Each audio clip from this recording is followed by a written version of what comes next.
Նա մեր մեղքերը վերցրեց և մեզ համար չարչարվեց։ Նա խոցվեց մեր մեղքերի համար և մեր անօրենությունների համար դատապարտվեց։ Մեր խաղաղության համար նա պատիժ կրեց և նրա վերքերով մենք բժշկվեցինք։ Այսօր ավագ ուրբաթ է, հայոց բոլոր եկեղեցիներում հանդիսավոր արարողությամբ հիշատակվում է Տիրոջ խաչելությունն ու մահը։ Հոգևորականները 4 ավետարաններից ընթերցում են Հիսուսի երկրի վրա վերջին ժամերը բովանդակող դրվագները՝ Պիղատոսի մոտ տարվելու, Գողգոթայի վրա խաչվելու, մահվան, արևի խավարման ավետարանական հատվածները։ Իբրև քրիստոնյաներ մենք գիտենք, որ սրանք եղած իրողություններ են, մահը հաղթվել է, մահը պարտվել է Հարությանը, բայց իբրև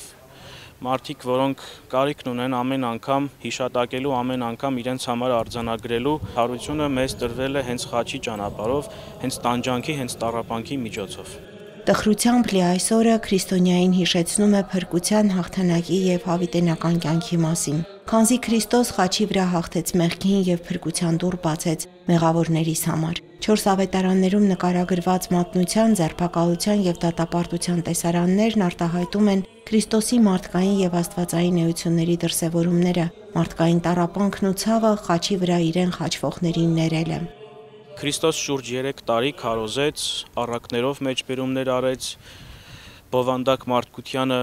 այնպես, որ իրենք հասկանան, և եթե չէին հասկանում, նույնիսկ բացատրում էր իր առաքյալներին, սակայն խաչի վրա մի քանի բառ ասեց, որովհետև ամեն ինչ կատարված էր, որովհետև ամեն ինչ վերջացած էր և այդ վերջը պիտի լիներ ինչ-որ բանի սկիզբը։ Դա մեղսավոր մարդկության ազատագրումն էր մեղքերից, որ պիտի լիներ հենց Քրիստոսի խաչի վրա գանվելով և անշուշտ հարությամբ։